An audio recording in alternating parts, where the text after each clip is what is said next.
What is up, movie friends? Welcome back to Raiders of the Lost podcast. I'm Anthony. And I'm James, and for today, we're going to be doing Indiana Jones, the entire franchise, all four movies, basically the inspiration of our podcast. Our namesake.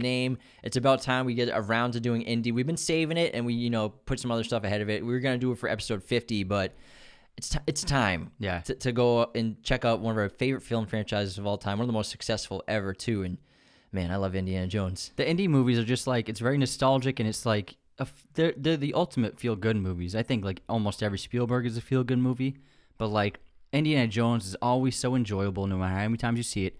And I think they are the epitome of the action-adventure franchises, and it set the bar for what you can do with an action-adventure movie. Yeah, it's kind of like a rite of passage when you're growing up to spend weekends or nights just watching all the Indiana Jones movies, remember when we were kids and they were always on TV, or we had the DVDs or VHSs, God forbid, and whether it was planned or not, and you just spend so much time watching these movies and enjoying this character of Harrison Ford and how iconic he is. And you could argue that Harrison Ford's one of the biggest movie stars of all time, if not the biggest. I mean, I'm talking about not skill and talent, but movie star status. We're talking about Han Solo, Indiana Jones, Blade Runner, Jack Ryan. He's been the president, plus countless other great films and characters. The guy's resume is absurd, and he's only been nominated for one Oscar, which is fine. Again, he's not like a highly talented actor. He gets the job done basically in every movie. So Harrison Ford is a very talented actor, but it's not so much so his skill, which is why he hasn't been nominated or won anything. It's because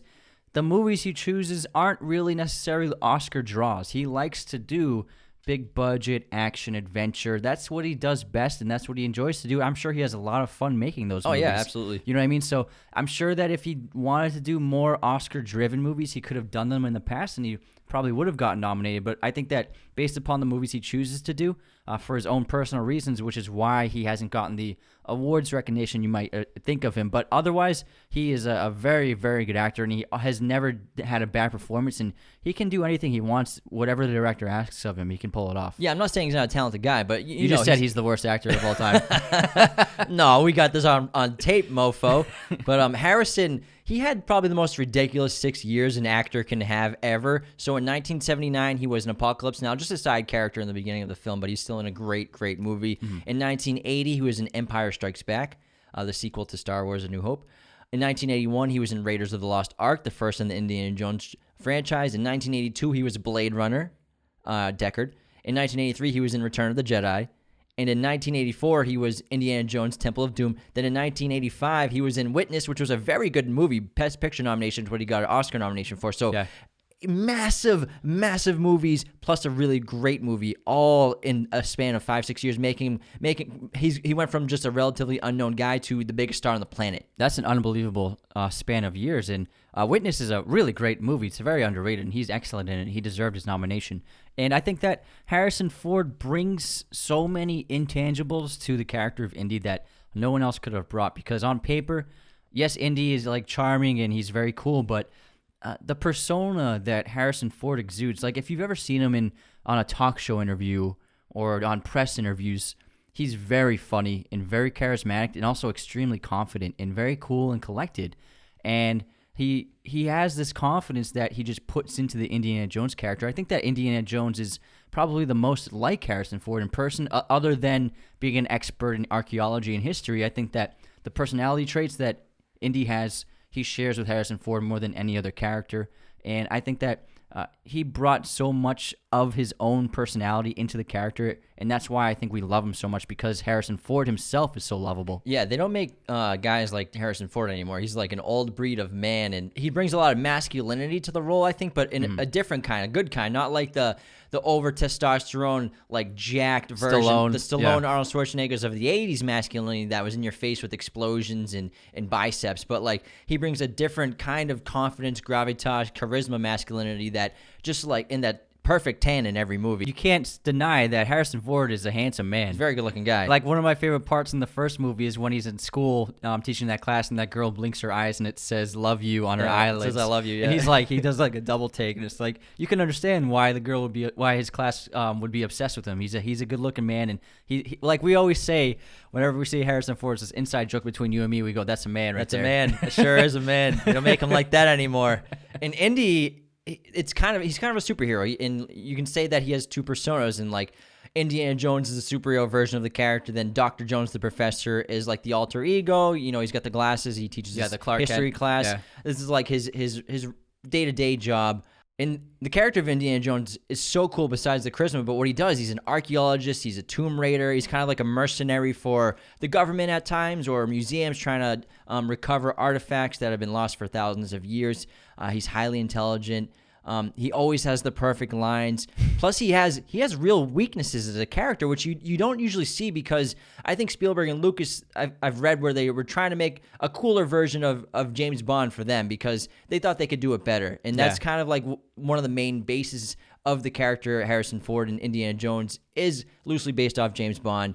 But unlike all these action stars that we're used to, Indy has weaknesses. He's afraid of snakes in a hilarious way, and it's a major weakness for him. Women are another weakness for his, which gets him into trouble in The Last Crusade. But the cool thing about Indy is he doesn't succumb to his fears, and he doesn't get paralyzed with the fear, and he'll face them. He'll face that pit of snakes in Raiders of the Lost Ark, and use his wit and his intelligence to escape those dangerous situations that he's suppressed with so much fear. Exactly. And George Lucas is actually the creator of this character and the stories, and he pitched the idea to Spielberg while they were actually on vacation together, and they both had just finished a couple of films, and Lucas was like, I'm working on this character, what do you think? And Spielberg liked it a lot, so then they fleshed out the story together. But Lucas is the creator of Indiana Jones, and he pretty much tapped Spielberg to direct the movies. Yeah, but on set, they're both very much, they're kind of like co-directors on set, you can say. They're both side by side, shoulder to shoulder, in pretty much every shot. Yeah, they're like, we're making making money, who cares? I think these two guys just probably had the most fun ever making these movies. Well, specifically the first and probably the third one, because the second one, we'll get into Temple of Doom. They had some personal things that they were dealing with that affected the storytelling of Temple of Doom and darkness in their lives. But Raiders of the Lost Ark, you can tell they probably had just the most fun. Let's make like the most epic B-movie, high-production film we could ever think of. Exactly. And Last Crusade is one of my favorite just movies. I think it's an amazing movie. It's so much fun. It's so well done. And it's just, I think what these movies are so great at is that they are just great entertainment. They're a good time, no matter how many times you see them. And especially for new viewers, if you watch these movies, they're so much fun. Yeah, they're the greatest adventures ever put into film, and especially Raiders and Last Crusade. And you can see how like movies like National Treasure, The Mummy, Tomb Raider, they try Da Vinci Code. Yeah, Da Vinci Code. They try to capture the feeling of like these ancient quests and treasure maps or clue hunting, and they do a good job in some of them. I like National Treasure a lot. I love The Mummy. Obviously, we both love that. The Declaration of Independence. Doesn't seem like it's that hard actually, but nothing compares to Indiana Jones, and they just set the bar so high that will probably never be passed in terms of these movies. But these movies like this will never get made ever again. But the reason why the bar is so high and they will never be movies will never compare to them is because Spielberg is one of the greatest directors of all time. And the craftsmanship is why these movies are so great, because Spielberg is such a great director. That's hands down the number one reason. It's because it's the director. And these movies, they just don't take themselves too seriously. Mm-hmm. Spielberg, like you said earlier, he just wants you to have fun. Every scene, he wants you to have a good time. He wants you to laugh. He wants you to, every single like beat, it's just positivity. Obviously, they're getting into trouble and danger and almost death, but like, it's a freaking blast. It's a roller coaster ride. It's nonstop action. Yeah, these movies are made for the entire family to see. You know what I mean? It's not designed for adults or kids. It's designed for both. And like Pixar has really tapped into that ability as well. But I think Indiana Jones is the first example of large movies where the entire family can go and see it and be entertained for their own individual and personal reasons, which is why I think the movies will always stand the test of time. This episode of Raiders of the Lost podcast is brought to you by Manscaped.com. Get 20% off your order and free shipping using coupon code Raiders of the Lost at checkout. Again, Raiders of the Lost at checkout for free shipping. Manscaped has been awesome, guys. They keep the lights on for the show. We love them so much. Thank you, Kyle, for everything that you send us. He sent us pretty much everything. Their performance package comes with the Weed Whacker, which is awesome. Their luxury lawnmower, which this groomer, it has a light. It's waterproof. You can use it in the shower. You can use it in the rain, whatever. You can throw it off a wall. It'll be fine. I don't know if you can throw it off a wall. I wouldn't do that. But it's got like 8 million RPM per minute. Just kidding. It's like 8,000 RPM total. But it's great. It's the best clippers I've ever used in my life. No more hairs are getting pulled. They've sent us their deodorants, their shirts, their boxer briefs, which are wicked comfortable. I'm really obsessed with their foot deodorant, which I thought at first was going to be weird. It's like you spray your feet after you get out of the shower and before you put your socks on. It's a seal the deal kind of thing because, I mean, we're dudes and we're sitting in those shoes all day. Your significant other will appreciate it. I swear. So, yeah, I mean, grooming is a necessary part of life. So get on manscaped.com, get 20% off your order and free shipping using coupon code Raiders of the Lost at checkout year-round.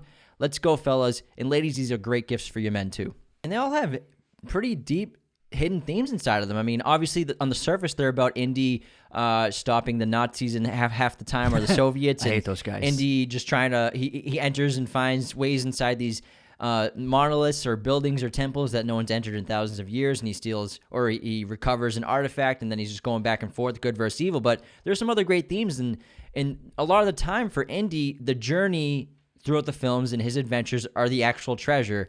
And for example, in The Last Crusade, he doesn't care at all about the Holy Grail. He cares about his father. His father is his main goal in that film, whereas his father only cares about the Holy Grail. So there are a lot of actually positive themes in these films. Yeah, and I think obviously one of the major aspects to the films which define them are John Williams' score.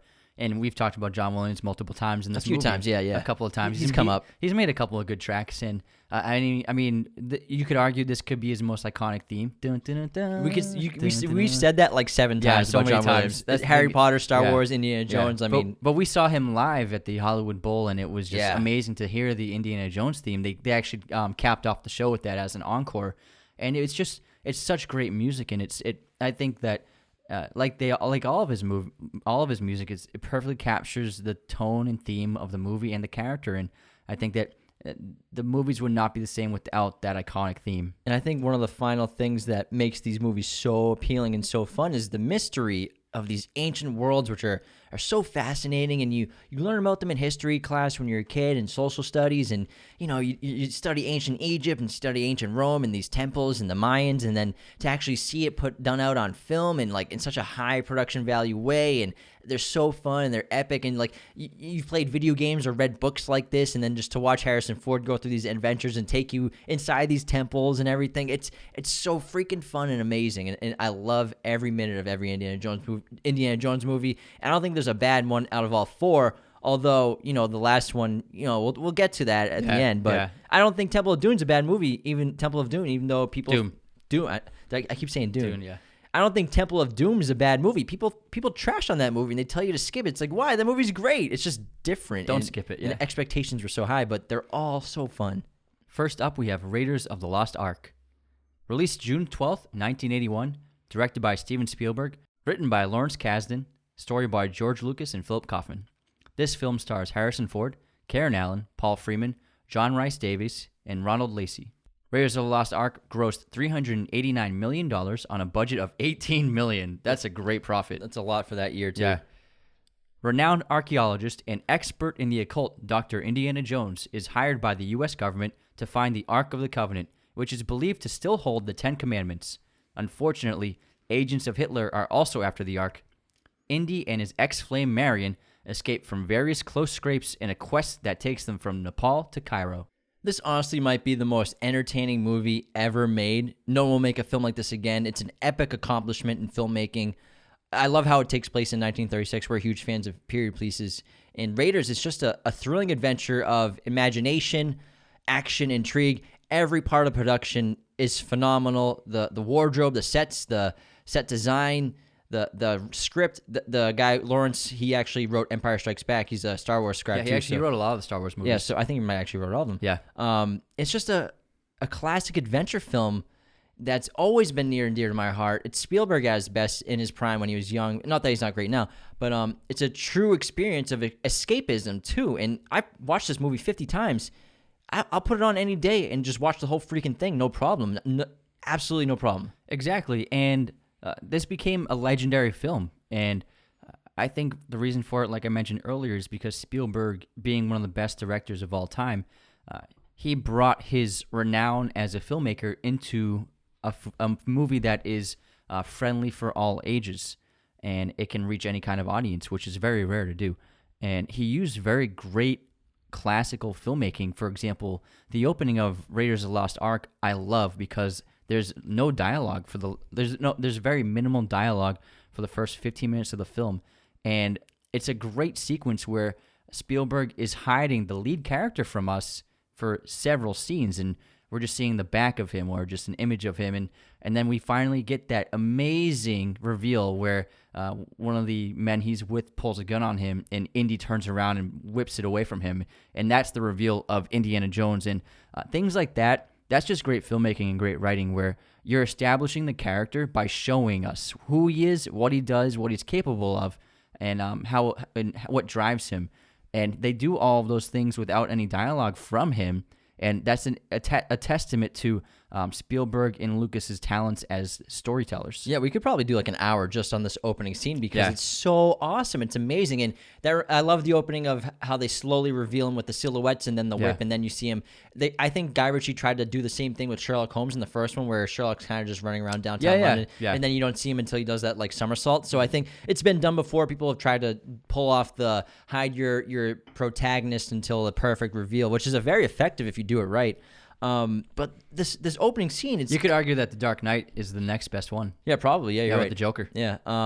But this opening scene, it's so epic, and it's full of booby traps. We have the golden idol. There's switching the sandbag for the golden idol, the double cross, jumping across that pit, then getting chased by that giant boulder, only to be held by spears at the neck. Like Indy goes through so much in this first opening scene, and it's just so much fun to watch. What's so great about it is because it's its own little mini movie. Yeah. So this is essentially it's called a day in the life. When you're writing a story or a script, you open the first act of the film, there's going to be a sequence where generally you'll see what's called a day in the life of the lead character, where you see their day-to-day activities to get an understanding of who they are, what their world is, and what their role in that story is.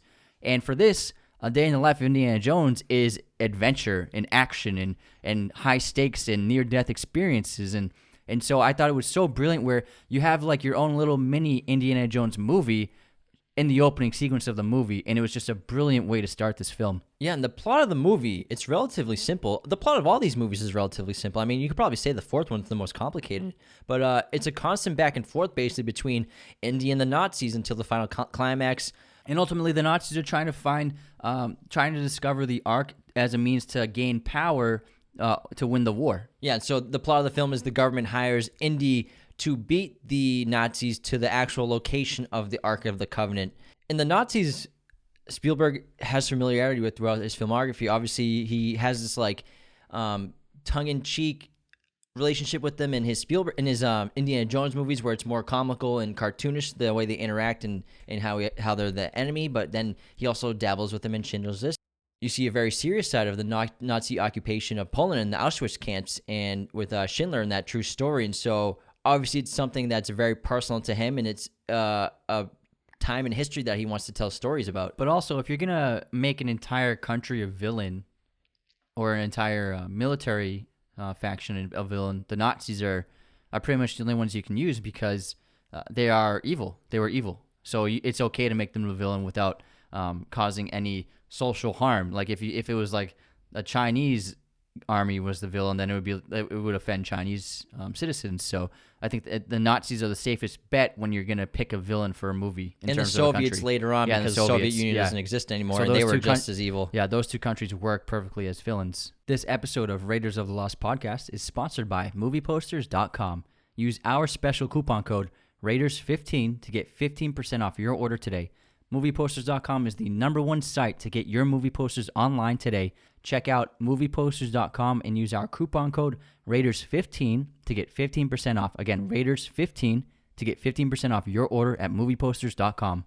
But what makes these movies, I think, classic is the ability to communicate these serious themes to people to relate to. Like again, good versus evil, but also, especially in Raiders of the Lost Ark and Last Crusade, and even the last one, a search for a meaning of life and death, and there's a lot of spirituality and also dark magic a little bit, but a lot of biblical themes in Jewish Bibles and Christian Catholic Bibles, and Ark of the Covenant, obviously, and the Holy Grail.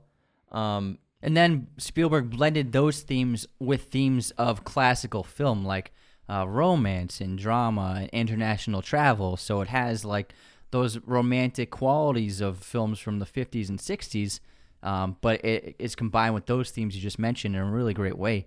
And I think Probably one of the most memorable aspects to all Indiana Jones movies, and it's really great in this film, is the stunt work. And stunt work wasn't really a big thing until the Indiana Jones movies. Obviously, there was plenty of stunts in the couple of Star Wars movies before it, but I mean, this film became synonymous with great stunt work and great action. And I mean, we've seen plenty of shows at like Disney World, Disneyland, and The live shows, the live yeah. shows where there is an Indiana Jones show, and it's this amazing action set piece for like 30 minutes in front of you. And so, when you go to see an Indiana Jones movie or you watch it at home, you expect great spectacle and great stunt work, and the stunts in this movie are amazing. And obviously, I think the most iconic stunt in all of the Indiana Jones movies, the boulder chasing Harrison Ford down the tunnel. Yeah, absolutely. And plus, tons of locations in different countries. I mean, we're in South America, we're in Tibet, Nepal, Egypt. We're on an isolated island. We're in a tomb. We're in an American archaeology classroom. So they take you to so many different parts of the world to experience different cultures in the films too, which adds so much to the production value and the experience. And the threats are massive because the threat in this movie, the climax, is the wrath of God. It's the power of God on Earth, and it's so fascinating to see how it's used. And obviously the effects, practical mixed with special effects at the time, they still hold up. The face melting effect is just a stop motion effect. Where they actually they built this person out of wax, a wax figure, and they just melted him over time, and it's still disturbing to this day. No matter how many times I see it, it still like messes me up, and it makes your stomach turn, and that's a great climax. And you're right, it is the ultimate power in that scene, and it shows the corruptive power, the corruption that power can have on men and women, and also the intelligence of Indy to know, because of his history and his studies and research, to understand that no human eye should lay eyes on this power. And so that's why he and Marion close their eyes and are able to survive, because he's wise because of who he is. And the interesting thing about the climax is it occurs no matter what, without the interference of the hero. It's going to happen. Yeah. And it happens, and all they do is they're tied up and they close their eyes, but the climax happens without the hero, which you don't really see in action films or adventure films. It's a good point. It's not like the hero won and defeated the evil. You're right. They defeated themselves. Yeah. Out of their arrogance and hubris. The irony. And obviously, Indiana Jones has that iconic look, and he's got that whip. He has that famous hat, the leather jacket. You should have wore your fedora. I know. I should have worn my hat for this. And I mean, so many aspects of the character are famous, and I think his wardrobe it's one of the most famous costumes, I think, in all of cinema. Probably. And also, Indy, in all four films, they have a similar structure, specifically 1, 3, and 4. Because two I'd say is different. 2 is a deviation, big time. But they all follow the same structure of this classic hero's journey, where we have this obviously evil antagonist, but the hero is presented with a quest, must do battle, they grow, they learn, undergo some kind of enlightenment or newfound wisdom, which helps them defeat the evil. And sometimes they get the girl, sometimes they don't.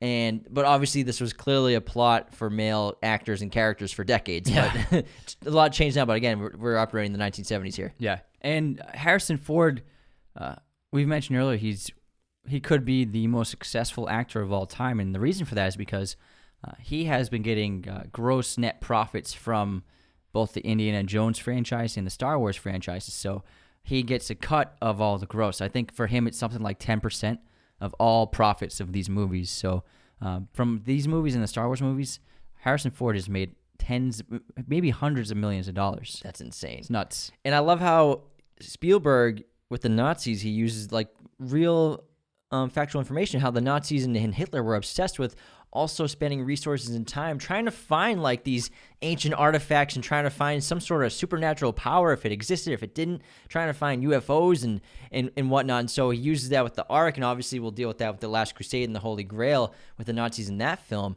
And the Ark of the Covenant, which according to theology and history houses obviously the Ten Commandments originally given to Moses by God, and Hitler plans to use the Ark for world domination, and it's believed the Ark contains the power of God, and the army who possesses it would be invincible. But the reason why Hitler's not in the film or at the end is because, I can't remember his name, the person who's in charge of the Nazi, he wants to make sure that they have the right, basically they have their Ark of the Covenant. They want to make sure it's there before they bring it to him, because he probably doesn't want to get killed. And as great as Harrison Ford is, he wasn't the first choice from Steven Spielberg.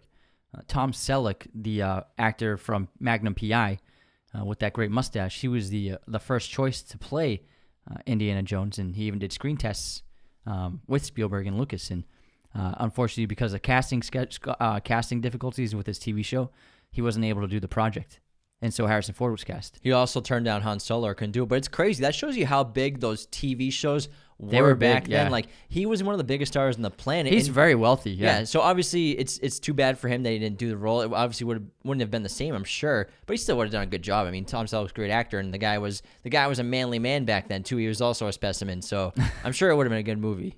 And we have a lot of great side characters. Marion's like the perfect female counterpart to Indy. Obviously, they have a past where I think he deflowered her, right? Or he deflowered her, and then she fell in love with him, and he left. and he skipped town, and that's why she holds that against him. And she took it so personally that she moved to Tibet to open up a bar and just drinks herself to sleep every night against all these bar patrons. And Marion, even though she does eventually become a damsel in distress, she does have a lot of great qualities in terms of the portrayal of a woman in cinema and in Hollywood, and because she's very rugged, she's very tomboyish, and like she drinks that other guy under the table even though he's like twice her size, and she's very capable in a fight, and she's just is tough, and she doesn't take shit, you know what I mean? Yeah, she throws a lot of punches in this movie too. Yeah, so I think they did a great job for the time for portraying a strong female lead character in a movie. And then we have Salah, who's Indy's friend in Cairo, who helps them out, and they go find that dig site, and they find the room to get the location of the Ark. And he's such a great side character, and he crops up later on in The Last Crusade too. And people may not know this, the actor who plays Salah is also Gimli in the Lord of the Rings franchise, which you wouldn't believe, but it's the same actor. Yeah, it's great. He's a fantastic actor. And one of my favorite scenes takes place in Cairo, which is that scene where Indy is fighting off the bad guys, and then he runs into that huge bad guy with that big sword, and they're surrounded by the crowd, and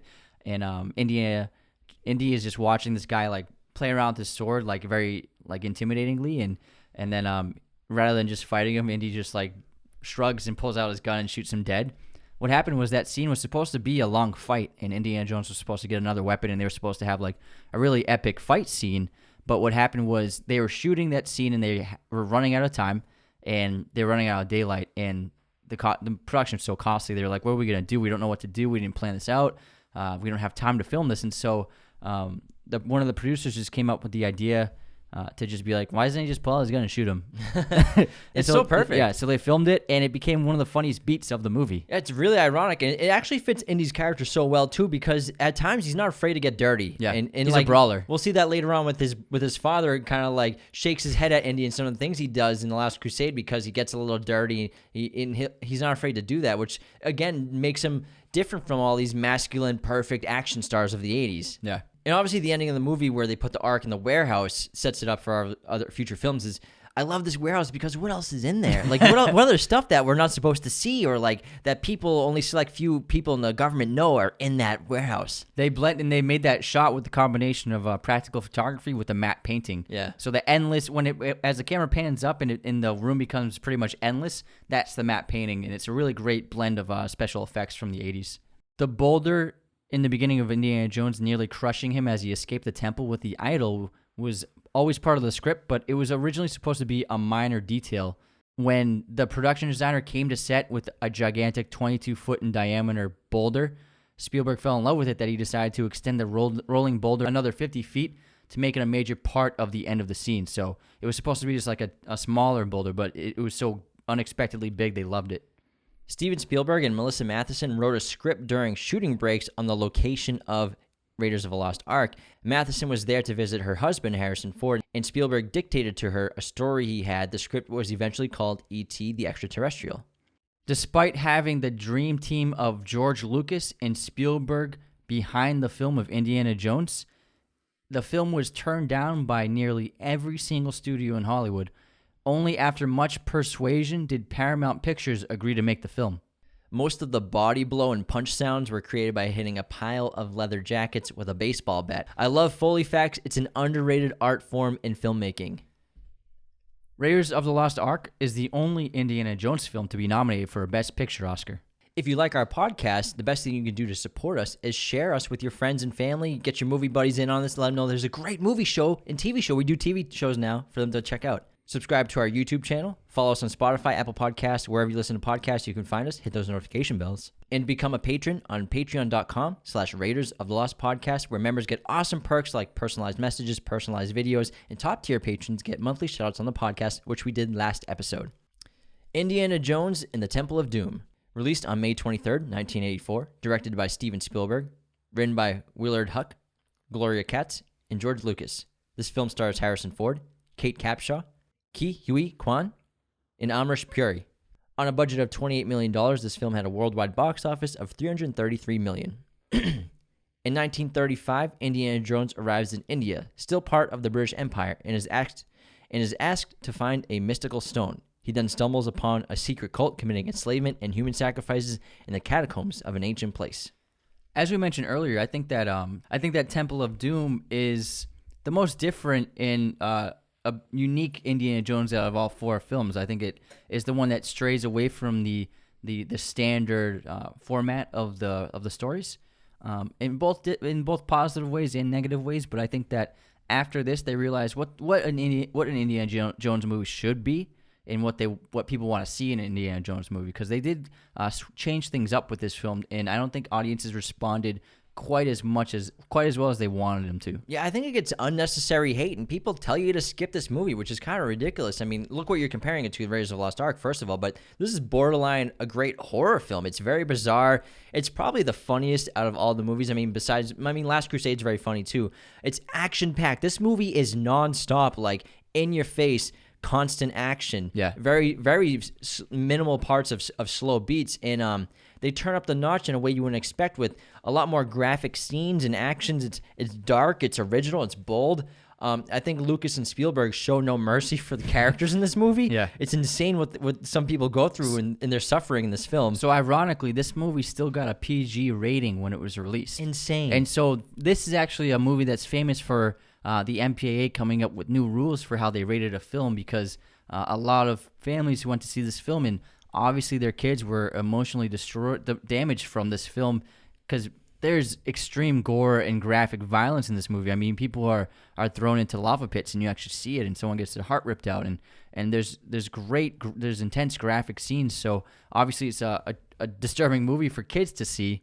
And then after this movie, it made the MPA change. Yeah, and I think when you watch documentaries about this movie and like some behind-the-scenes interviews, Lucas and Spielberg were both going through very hard breakups. I think one of them was married and was going through a very intense divorce, and the other one was going through a very intense breakup. And I think the mood of what they were feeling, the both of them, they kind of just put that energy and that emotion into the film, and just were like, no holds bar. Let's make this dark, and it's a little too dark, but who gives a F? Like, we're getting divorced, life is crappy right now. Let's just make a crazy movie. But ultimately, it ended up working out for Spielberg romantically, because he ended up marrying Kate Capshaw, who plays Willie in this film. Oh, no way. Yeah, so they met on this movie, and they've been married for like 30 years now. So I think that the reason why this is a less loved Indiana Jones is because, like I said earlier, they changed what the story would be, whereas I think a perfect indie film has international travel and a lot of mystery and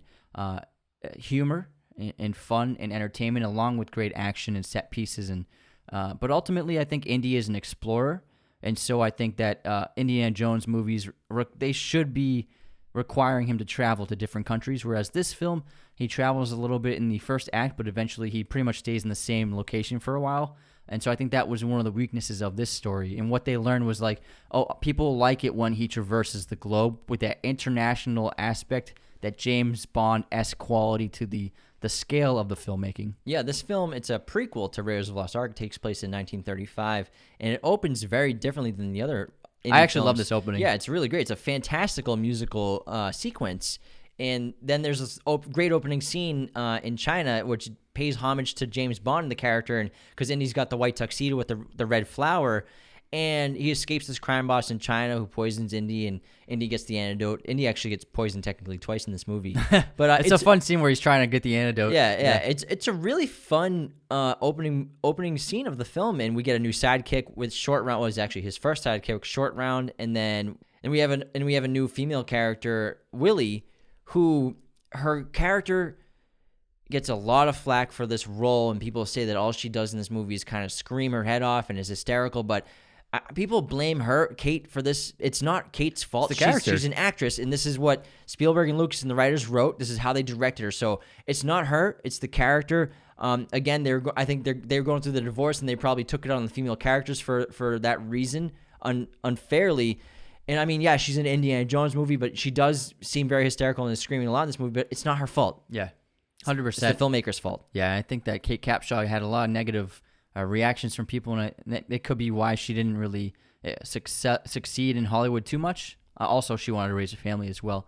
And so this movie has a much smaller scope, and rather than trying to stop major forces of evil, like in 1 and 3, he's trying to save a small village and stop a cult from acquiring power. So obviously, they still have the mystical elements, the magical elements, and the high stakes, but the scale of the drama and the conflict is much smaller in this movie in terms of it's pretty much just this cult in the village. Yeah, it's kind of like Thanos and Avengers. They're trying to get 5 stones to rule the world, and they have 3. And so basically they steal a stone and all the children from this Hindu village that Indy and Willie and Short Round have this wild escape adventure where they the plane, they get on a plane and they jump from the plane with a raft, which they land on like a snowy mountain, and then they shoot the raft off the mountain. They land in a river. It's absurd. The stuff that happens in this movie.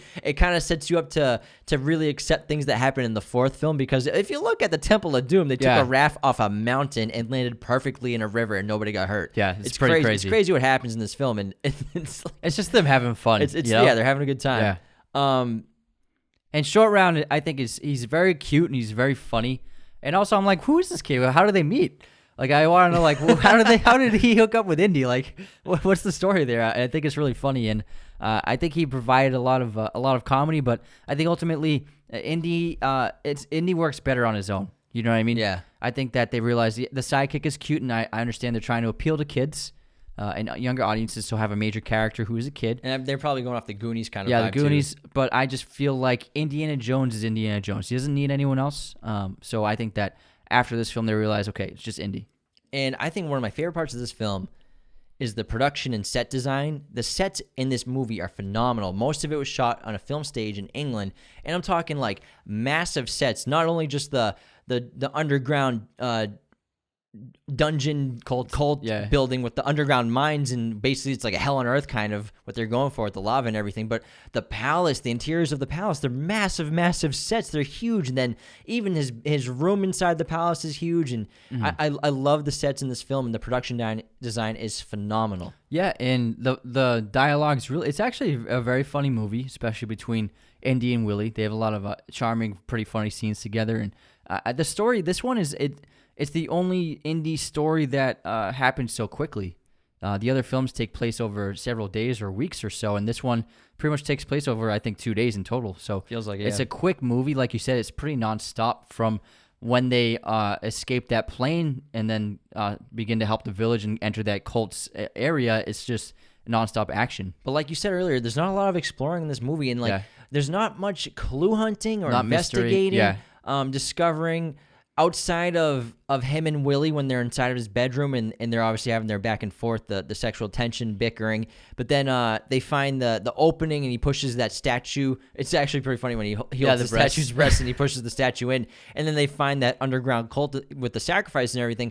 Aside from that, he doesn't do much investigating. And obviously he has a little sheet that he manages, like, oh, this looks like this. Let's go down there. Yeah. But again, that's what I love so much about Raiders and The Last Crusade is we're on this adventure finding clues and exploring and figuring things out with Indy. Yeah, so I think with Temple, they went without the detection investigation and the mystery and intrigue, which is one of the most appealing aspects of Indiana Jones movies. And so I think they realized when this film came out, they're like, we need to for future ones, we got to have the mystery, we got to have the clue hunting, and we got to have the exploring. And I mean, I love Indiana Jones movies because he's exploring 1,000-year-old temples and tunnels and areas that have never been seen by human eyes for centuries. And that's one of the best parts of the character. Yeah. He enters tombs, and I think to not have that aspect of the character in this film really is one of the weakest parts of it. But some other great set pieces include those like the railway mines. Those are incredible scenes and like very ambitious and bold filmmaking. No CGI. Yeah, that's all practical stuff. And then also the iconic ending on the rope bridge where it's like Indy with like the one sleeves ripped off. That's the most famous shirt. Yeah. Yeah, and then most famous photo. Yeah, and Indy has the balls to just like put them all at danger and just cut the rope to make the other guys fall down into the alligators in the bottom, or crocodiles, I mean. He also got shredded and very tan for this movie. He also suffered a really bad back injury. So in the mines and during the final act of the film, in those final fight scenes, he had a serious, I don't think he broke his back, but he had a slipped disc or something. He had to have immediate surgery because Harrison Ford does almost all of his stunts in all these movies. Even in the new ones, he does a lot of his own stunt work.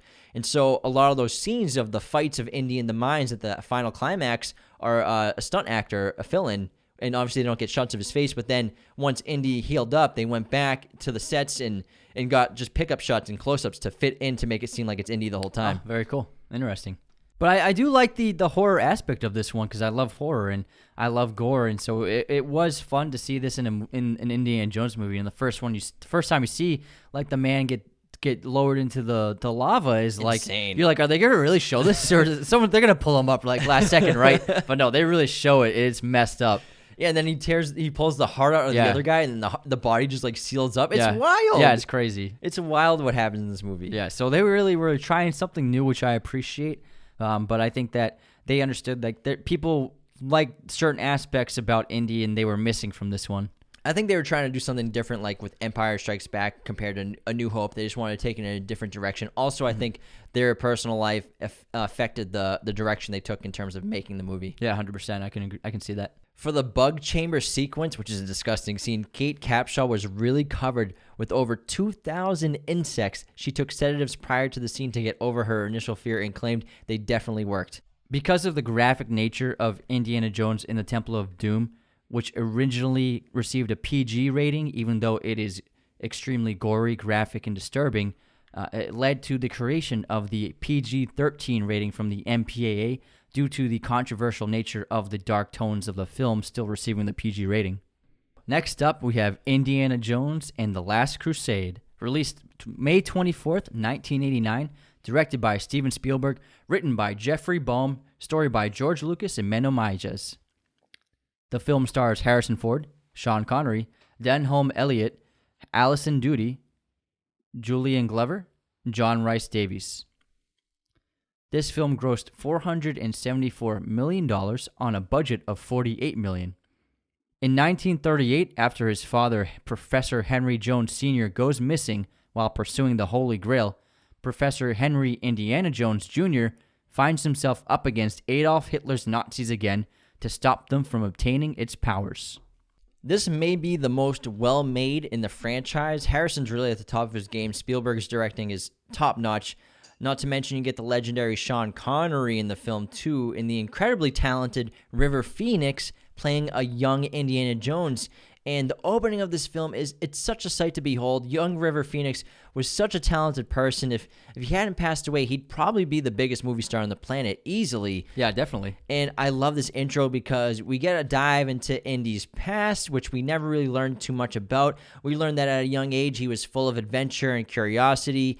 He believed in archaeology and ultimate appreciation by all people, not just collectors and museums. But we also got a very fun look at the origins of many aspects to the character that we love. Like, we learn why he's afraid of snakes, because he falls into that cart on the train full of snakes, and that created his phobia. We also learn how he began using a whip because he entered that lion's den, and there was a whip on the wall, and he started using the whip to keep the lions away from him. And they also show how he got the scar, because Harrison Ford's scar on his chin. That's true, yeah. And they also showed how he got his iconic hat when the leader of that gang gives it to him out of respect for how elusive he was. And I love the opening scene of this movie. It's so much fun. And I think River Phoenix was perfect as Indiana Jones. It really felt like he was Harrison Ford. He did like his own like kind of Harrison Ford-esque impression. He spoke in the same way and inflection that Harrison Ford does. Yeah, he did a great job. It's kind of like what what's his name tried to do for Solo. He did a pretty good job, but River Phoenix was such a talented kid. And then, not to mention, we learn about Indy's father and how he's Junior, and that Indy's name is actually Henry Jr. And his father also was devoted to history and intellect, which he passes on to his son. And we see that when he walks through the door trying to get his father's attention, and his father makes him recite the Greek alphabet, I think is what he's making. Couple of language. Yeah. And it's a great opening sequence because Indy's on a Boy Scout trip on horseback, and then he steals this golden cross that these grave robbers steal out of an old grave, and he tries to steal it to bring it to a museum where it belongs. And it kind of shows the ultimate power dynamic and emotional pull of this film, which is Indy has just always been trying to seek the approval of his father. And this is an example of how he's just vying for his father's attention, whereas his father is mostly ignores him. And then when he does have his attention, he's trying to instill discipline in the boy. Yeah, the motivation of Indiana Jones in this movie is not the Holy Grail. It's his father. His father is motivated by the Holy Grail and has been for years, and that's really all he's cared about. And Indy's kind of taken a second place in his life to the Holy Grail. And Indy, even though he wants to get the golden idol in the first one, and he wants to save the children and everything in the second one, he doesn't care about the Holy Grail. The only time he wants the Holy Grail is to save his father at the end of the movie. Exactly. And that's why this movie's so good. It's never his goal, the Grail. It's just trying to be closer with his dad. And trying to save his dad when he's in danger. And Sean Connery was the perfect actor to play Henry Jones Sr. I mean, the relationship and the chemistry between these two actors was so great and dynamic and palpable and so much fun and entertaining. And they really felt like father and son. Like, I love the scene when Indy breaks into the room that he's locked into, and Henry Sr. knocks him in the head with the vase and kind of dazes him. And then when Henry Sr. sees it's him, he's like, "Oh, it's okay." And then Indy just goes, "Yes, sir. Yes, sir." And he realizes there's a very ancient vase. He's more concerned about the he's worried about the vase. And then he sees that when he looks inside, he sees that it was a fake. So he's like, "Oh, thank goodness." And then Indy thinks that he's happy that Indy's okay and not hurt, but really he's glad the vase was a fake. And another great example is when they're racing down the beach and there's the enemy plane and shooting guns at them, and then Senior, he shoos those birds away and he looks like an old man with like the umbrella. Yeah. And Indy's like, "Oh, what are you doing now, Dad?" But then the birds go up and they get inside the engine of the plane and it takes the engine down. It's like, it's a very smart thing to do. But you see they both just have those eye-rolling situations, and they're constantly bickering because they kind of don't really have much of a father-son relationship in this movie. It's more of like partners in a way of archaeology and history, because his father was never really much of a dad to him. And that's really all Indy wanted from him. Yeah, that's true. And I gotta say, my favorite moment of Henry Jones Sr. is after they both get captured by the Nazis, because Indy gives up the diary and to save Elsa's life, thinking that she is still a good guy, even though Senior keeps saying that she's a Nazi. And then after they both get tied up, Indy goes, "How'd you know?" And he goes, "She talks in her sleep." And then, and he just looks at him, and Sean Connery gives him this look like he's like... and then she kisses Indy Jr., which is great. It's so funny. But I love it. Their dialogue was actually written by celebrated playwright Tom Stoppard. He contributed a bulk of the Jones back and forth material in their dialogue together, even though he didn't receive a writing credit. So I think that's why their dialogue with each other is so good, and so it's very relatable too. Yeah, that makes total sense.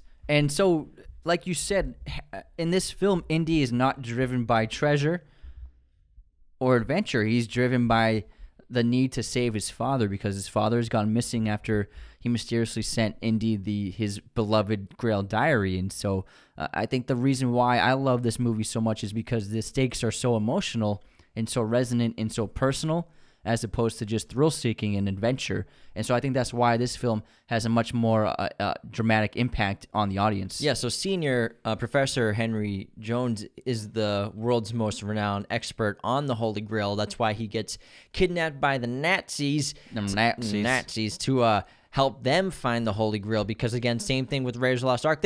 This movie, it hits all the same beats of Raiders, which is great. It's the hits. I don't That's mind what at all. you want. I don't care. Yeah. You know, this is what I want. I like Temple of Doom a lot, and I like the fourth one in yes and no. But the third one really hits those marks of the original, minus the opening scene, which is very original compared to all four of the movies. It's the only one like that. But we get more biblical connections in this film with the Holy Grail, and the Holy Grail is believed to be the cup of Jesus Christ during the Last Supper. It was also used to catch Christ's blood at his crucifixion after the spear of Longinus pierced his side. And also, the cup, when you drink from it, supposedly grants you immortality. Indy wants the cup, but it's to save his father eventually, because that in the third act of the film, Henry Jones Sr. is fatally wounded by a gunshot, which is used by Vogel to motivate Henry to enter the temple. And the reason why, this is probably the reason why I love this movie so much, is because it's such an epic setup, the ending of this movie, where Indy has to enter this booby trap filled den where several people have died right before him. And it seems like an impossible task, but because of his father's research and the information in the diary, Indy knows the steps required to pass these booby traps, but he doesn't know exactly how to do them. He just knows the words. And so he has to, in the moment, try and figure out, what does this phrase mean physically in the real world, and what act do I have to do to pass this next booby trap? Yeah, I mean, I remember the first time I saw the invisible bridge scene. I thought that was the coolest thing I've ever seen as a kid. It was watching amazing. That. It's badass. That's probably epic. the most intense one, because it's like, that's the ultimate leap of faith. You know what I mean? Yeah. Just the trust in faith and in having faith is what gave him the ability to step out onto that apparently empty ledge. And I think also because Indy has had so much, I guess you could say, teenage angst or young adult angst against the Holy Grail, because it's taken a front seat in his father's life compared to him. It's always on his father's mind.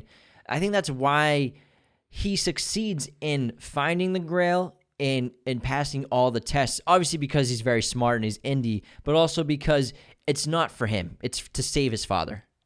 Yeah, and ultimately, you would say that he has the skills that Henry Sr. doesn't have, that allow him to make the task possible, because Henry Sr. and Indiana have the same passions, same educations and backgrounds, but they go about their lives very differently, whereas Henry Sr. is a researcher and just mainly a scholar, and he's a reader, whereas Indy is an explorer, and he's a brawler, and he's an adventurer, on top of all those other things. And so I think those qualities are what allows Indy to get himself into situations that extend further in the adventure, because Henry Sr. sets the groundwork for finding the Grail, but it's Indy's knack for adventure and exploration which make it possible to find it. I also think that Indy hates losing, because after and when he's a kid in the opening scene, after he loses to the grave robbers and they're in with the police and they make him give the cross back, the guy, the head grave robber, he gives Indy his hat. This is where he gets his fedora from. And he also says, "You lost today, kid, but it doesn't mean you have to like it." And I think Indy's obsessed with winning against all these nefarious foes. The same thing happens in the opening of Raiders of the Lost Ark, where he loses in the opening when Belloc steals the idol from him. So yeah, that's right. I think he's like Tom Brady of cave exploration. He hates losing. He's the GOAT, man. Yeah. Of course, maybe no one on Earth besides Indiana Jones could have picked out the cup of a carpenter. He could have figured that out. Obviously, maybe someone could have, but because he's Indy, he's smart enough to understand that it's not this glorious golden chalice. Jesus was a carpenter. He's poor. It's probably the ugliest cup out of them all. Yeah, the most modest of all the cups, and that's what Elsa and Vogel didn't understand, where they saw the most extravagant and beautiful cup and assumed that it was the cup of Christ, but obviously they were wrong, because Jesus Christ isn't like that. They don't understand history. Yeah, they don't understand the history of that person, and Indiana Jones knows that, and that's why for him, I think it was a pretty easy decision, because he looked around and he saw the most mundane, simple-looking chalice he could find, and obviously he was right. You've chosen wisely. I love the old Crusader who's probably been there 700 years. My God, like 700 years just like sitting around, like doing what? Jerk it off. Oh my God. Takes the chain link off. He's like, all right. No, he leaves the chain link on, man. 12th time today. I mean, what do you do in a room for 700 years? That's called dedication, bro. My God. I mean, I know you got purpose in life, but shit. Nothing to read. He's just in there with a bunch of chalices. But they did a good job with his design because he hasn't seen the sunlight, so he's just pale as a ghost. Yeah, So it's no insane. vitamin D. Yeah, and then also Should have scurvy too. yeah, and then this movie also has, just like the first film at the end, a great horrific practical effect done on the main villain Vogel, where he ages like hundreds of years instantly, and you see the hair grow out of his skull, and his skin shrivels, and he loses all the meat on his tissue, and it's just so disturbing, and it's terrifying, but also like that's what he deserved, and Yeah. it's a great effect. And this movie has so many great action set pieces. I mean, it might have the best chase, one of the best chases in the history of cinema, and definitely in the franchise, that involves horses, involves tanks, and it's so epic what happens in this movie. And when they stop the tank at the edge of the cliff, it's just constant, like Indiana Jones, constant action. You're gonna have fun every scene. You're right. I think that could be easily one of the best chases in all of movies. It's so epic, and I love that moment where he's stuck on the side of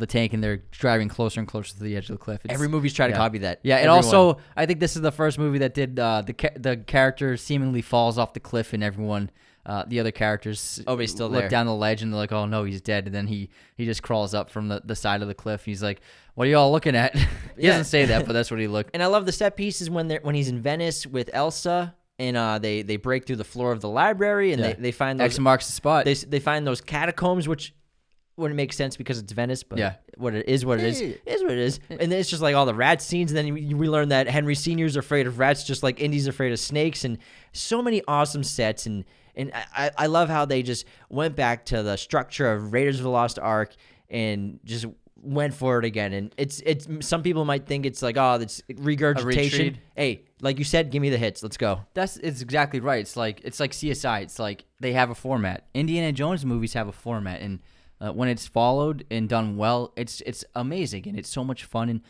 these movies they're not being made to win Oscars. They're not being made to Even though the first was nominated for 9 and 1/5. yeah. But like that's not their intention. Their intention is to entertain you. That's it. And I think they pull it off every time with these films because they're always entertaining, especially when they're firing on all cylinders like this. And this is why Last Crusade is my favorite Indiana Jones movie by far. I think it's a perfect action adventure film. It's so much fun and so entertaining. I've seen it however many dozen of times, and every time I put it on, I still love it. It's so hard to choose between Raiders and Last Crusade because they're both so great. But I can't choose. I mean, I love them both equally. You must choose. I must. Harrison Ford does most of his stunts, and according to stuntman Vic Armstrong, he had to pull Ford aside one day and ask him if he could let him do some work because Ford was doing so many of the action stunts himself. Armstrong later said if he wasn't such a great actor, he would have been a very good stuntman. Before settling on this father-son mission to retrieve the Holy Grail, Spielberg and George Lucas entertained the potential plot of Indy facing off against a ghost in Scotland while bound for the discovery of the Fountain of Youth. He dubbed this story Indiana Jones and the Monkey King. Harrison Ford is the one who nominated River Phoenix to play him as a teenager, having worked with him before on the Mosquito Coast. When describing how he prepared for playing the role, Phoenix explained that he didn't really base his portrayal on Indiana Jones, but instead on Harrison Ford, so he observed Ford out of character before acting his part. Steven Spielberg was actually attached to direct both the movie Big, starring Tom Hanks, and Rain Man, starring Tom Cruise and Dustin Hoffman, but due to his commitment to Indiana Jones in The Last Crusade, he had to drop out of both of those projects. Indiana Jones and the Kingdom of the Crystal Skull, released on May 22nd, 2008, directed by Steven Spielberg, written by David Koepp, George Lucas, and Jeff Nathanson. This film stars Harrison Ford, Cate Blanchett, Karen Allen, Shia LaBeouf, Ray Winstone, and John Hurt. On a budget of $185 million, this movie had a worldwide gross of $790 million. In 1957, archaeologist and adventurer Dr. Henry Indiana Jones is called back into action and becomes entangled in a Soviet plot to uncover the secret behind the mysterious artifact known as the Crystal Skull. The way I look at this movie, is that any Indiana Jones movie is awesome because it's Indiana Jones, and because the character is so amazing, and I just love history and exploration. And even though this movie isn't as strong as the others, it's still an Indiana Jones movie, so that has that going for it. But ultimately, you have to admit that a lot of mistakes were made with the making of this film. They took a lot of they made a lot of questionable choices in terms of the filmmaking, and I think that the most heavy mistake they made in this film, which is so against par for the other indie films, because the 3 indie films before it are so practical. They built all the sets, all the stunt work's amazing, but Crystal Skull is so reliant on CGI and questionable CGI half the time. It looks cheap. Yeah, and for me, that it just didn't feel right for Indiana Jones to see so much fake CGI in all of these scenes, and that really took me out of this film more than anything else. I completely agree. The CGI, there's way too much of it, and a lot of it just doesn't seem like it's up to snuff with the time of 2008. It just doesn't look good today when you watch this movie. Again, I like this movie. It's a great movie. Obviously, we're going to nitpick it a little bit and talk about things that are bad, but the wardrobe and sets usually are impeccable, but even the wardrobe in this film, like, everything's perfectly clean, which doesn't really fit with the other franchises too, where like half the scenes, whenever they're in Cairo, everybody's sweating and dirty, like their shirts are dirty. It makes sense to the characters in the scenes and everything. But yeah, like after he and Mutt crawl through that dirt tunnel, like they're still clean after the next It's scene. like Star Wars, New Hope, kind of. After they get out of the trash compactor and they come up and their hair's perfect again. It's like, that doesn't make any sense, but it is what it is. But also, this movie is really bright. Every scene is really well lit, and that's not the aesthetic that we're used to with Indiana Jones. Fortunately, they shot on film, so I'll give him that, because you want to keep that aesthetic, which is actually a great pro to the film. But it's just so bright to me. It just looks too Hollywoodized. You're right, it is bright. I'm not sure why he opted to do it like this, but I think he had a reason. I think they were trying to make this film as accessible as possible. Maybe, yeah. So, for example, after this film got a lot of criticism, Shia LaBeouf got a lot of heat for talking trash about the film post the release of it. And he said he trashed the film, and he actually got in an argument with Steven Spielberg where Steven Spielberg told him this line where he said, so there's a time where you can be an adult and have an opinion and make art, and then there's a time where you need to sell cars. So I think what Spielberg is saying is that sometimes you just need to make a movie to make money, and that's it. And there's nothing wrong with that, because movies are products. If you think about it, it's a product that studios are trying to get people to buy. And sometimes, for whatever reason, a movie is made to make a lot of money, and that's it. And I think that's what this movie was. It was a movie that was built to make money for the studio and for the filmmakers, and that actually, Shia LaBeouf saying, quoting Spielberg out of text to the public, actually tore the relationship apart and estranged Shia LaBeouf from Steven Spielberg, because Spielberg was very much essential to Shia LaBeouf's rise in Hollywood, because Spielberg was the main producer of the Transformers films, and he helped hire Shia LaBeouf for the first Transformers movie. So Shia LaBeouf owed him big time. So it was even though the movie didn't work out, you should not be talking bad things about the person who gave you a foot in the door in these movies. I get that. And for this movie, I think what you got to do is kind of shut your brain off for a little bit. You do have to do that to an extent in other films, obviously, that we love, but do I want to see people get eaten by fire ants? Sure. Do I want to watch people sword fighting on the back of Jeeps? I'm okay with it. Sure. But do I want to watch Shia LaBeouf swinging on ropes with monkeys? That's a little too much for me. But you know what? Traveling miles. Like real fast, too. Yeah. But I mean, if you think about it, we've seen some ridiculous things in the franchise. We talked earlier about how the raft that falls out of the plane and lands on the snowy mountain, that falls off the mountain and lands perfectly in a river, that was in Temple of Doom. So we've seen some ridiculous stuff in the Indiana Jones franchise. I mean, we had the Wrath of God in the first one come out and kill everybody and melt people's faces off. So there are some nuts things, but they're just some of the far-fetchedness of this film just takes me out of it from a viewing experience. Like, it's really just the monkey swinging scene, And then when Indy survives the nuclear blast inside the fridge, it's not the fact that he's inside the fridge and survives the blast. It's that the fridge gets shot like 150 feet in the air and crash lands hard. And he just strolls out like nothing happened. Like, come on. Yeah, exactly. I will accept it if it's just he's in the fridge and survives. Yeah, so the point you're making is the suspension of disbelief was just too stretched too far for this movie, where it got to the point where it was unbelievable, even for a movie, even for a big budget adventure sci-fi-ish movie like this, and it took you out of the film, which is not something you want to do. And I think that since these movies are made for kids as well, kids would never question that stuff. A kid would see Shia swinging in through a jungle 100 miles per hour like it's unquestionable, but I think it, for anyone over the age of like 15, it was like it just took you out of the movie, and I think that they weren't expecting audiences to react that way. I also don't like the opening shots of the movie where they have the kids, the teens in like those 50s cars racing, the muscle cars. It's like it has nothing to do with the movie and the plot. And also, what are they doing in the middle of the desert with those cars? Yeah. They're going to run out of gas. Yeah. Like, they're in the middle of nowhere. Also, the suspensions. Yeah. But I do really like the opening warehouse scene where Indy's, like, doing his problem solving and trying to find the crate that they're looking for. Like, I like that scene a lot. Yeah, it's a great scene. And I loved seeing Ray Winstone in this movie. I think he's a fantastic actor. And he seemed to have, like, a long-standing relationship with Indy since the last film, so I thought they were a great pair, but he turns on Indy in this moment, and I think that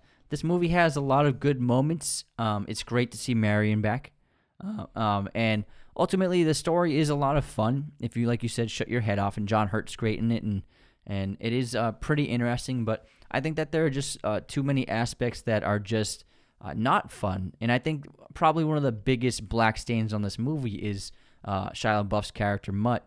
Not likable, really. He's very unlikable. He has no good qualities, and I don't think he's just not a good character.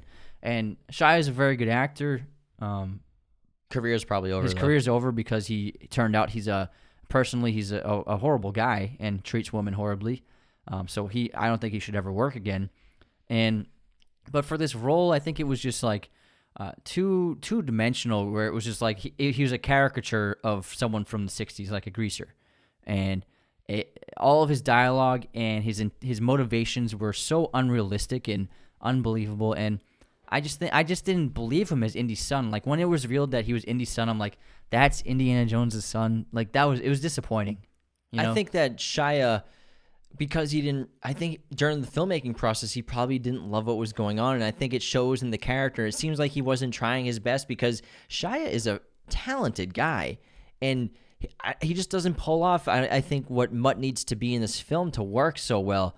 I'm not saying that he does a bad job, but I think that comes across the bad feelings he had about the film in general. But also, we are saved, though, by Cate Blanchett, who's phenomenal in this movie. She plays everything, and she actually gets a lot of controversy for her accent in this film. She's not playing a Russian with a Russian accent. She's a Ukrainian character, so she does a Ukrainian accent. So all you people who are bashing her for not doing the correct accent, it's actually Ukrainian. Uninformed people trying to judge. And she's a very worthy foe of Indy since Belloc, probably the best enemy he's had. Yeah, Kate's amazing in everything she does, and it was great because they took they made the villain a female, and I think that it was that's one of the great parts of this film, to have a female villain in a position of power, commanding men and factions of an army, and she's amazing in everything she does. I love her look with that short hair and the sunglasses she always wears, and she's a phenomenal actor, and I think that otherwise she is a great villain, but ultimately I think that it's kind of lacking in terms of the conflict of this movie, where, I mean, it doesn't feel like much is at stake, even though it is, but it just doesn't feel like the stakes are consequential in this film. Even though it has the same basically beats as Raiders of the Lost Ark, it's like a race to discovery instead of Nazis, it's Soviets. Mm-hmm. But how do you feel about the aliens? Because I remember the first time I saw this movie, I was kind of upset that they went to aliens, but the more I watch it, the more times I watch it, the more I'm like, I'm okay with it being aliens, and I don't really mind it that much, because each movie they try to step it up a lot, and I understood that Spielberg had the idea of using aliens at some point in the Indiana Jones franchise, because they originally wanted to make 5, but then they decided to just do the trilogy, and then they just planned on making a 4th one at some point. And it was inevitable. I mean, it's Spielberg. The guy loves aliens. It's gonna happen, and I don't mind the aliens at all, honestly. And I was just confused as why are the aliens? How long have they been there, and why are they stuck there? And like, why did it have like? Because the skull was stolen. Skull was stolen. Yeah. Is that why? Yeah, I think they're described as extra-dimensional archaeologists, I believe. So like they're there learning and studying the different cultures of humanity. Got it. So I think one of the skulls was stolen. I've only seen it like 4 times. I know. I understand that. I understand that the skull was stolen, and that's what trapped them there. But like, how was it stolen? And like, were they all sitting on those chairs? And Well, it's just one being, right? is it one being? Because they all come together at the end. It's just one alien. So the thing, my problem with it is not that it's aliens, but that it was just like, I mean, it just didn't really make much sense, the situation of it to me. You know what I mean? So that was my problem with it. It was just like, if it was like, this is like, it's not being explained very well, and also like the backstory wasn't really good enough for me to really accept it. The special effects weren't even that great either. I mean, they probably could have made a practical alien look really cool. Yeah. Because I mean, the effects in Raiders of the Lost Ark, those still hold up, even though it's the CGI, like the lightning of the Wrath of God, that still holds up. Yeah. Still holds up. So I wish they would have tried to make practical effects more in the film, and specifically with the alien. Yeah, I do too. And I mean, it is what it is. I think that they had the best of intentions, but I ultimately think that, like, you know what, they view these movies as like they want everyone to enjoy it, including young people. And so I don't think that movies like this it's justifiable to judge them too much, because these movies are made for a 7-year-old to see it with their parents. You know what I mean? And Exactly. everyone to enjoy it equally. And so it's actually a hard thing to do, to make a movie that such wide age ranges can enjoy. And so ultimately, like, you can't judge this too harshly. It's the weakest of the 4 films, but I mean, it's still an Indiana Jones movie, like I said. And it's the most successful. But I do like the ending too. I love how Indy and Marion get married, because Marion deserved to come back. She's such a great character, and she really needed, I think, for the franchise to be welcomed back, and her and Indy get married. But I would have loved to see Sala there at the wedding. That would have been really cool. That would have been awesome. That would have been cool to have him there. Maybe they offered it and he didn't want to be in it. Maybe he was just busy doing Maybe they stuff. didn't offer enough money or But something. I'm glad that Shia didn't catch the freaking hat, or Indy took it back, because, man.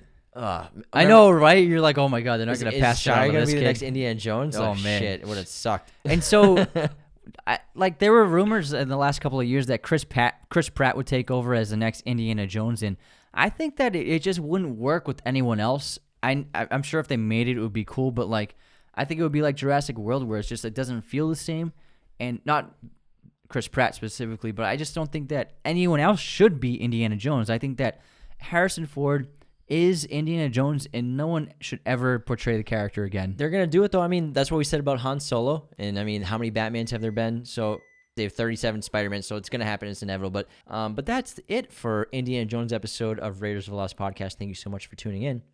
Take care, everyone. Dun, dun, dun, dun, Dun, dun, dun, dun, dun, dun, dun, dun, dun, dun, dun. Thank you for watching Raiders of the Lost Podcast. Hit that subscribe button and notification bell. Listen to the audio format of Raiders of the Lost Podcast on Spotify, Apple Podcasts, Google Podcasts, and wherever you listen to podcasts. New episodes every Monday and Thursday. Support us on Patreon at patreon.com/Raiders of the Lost Podcast.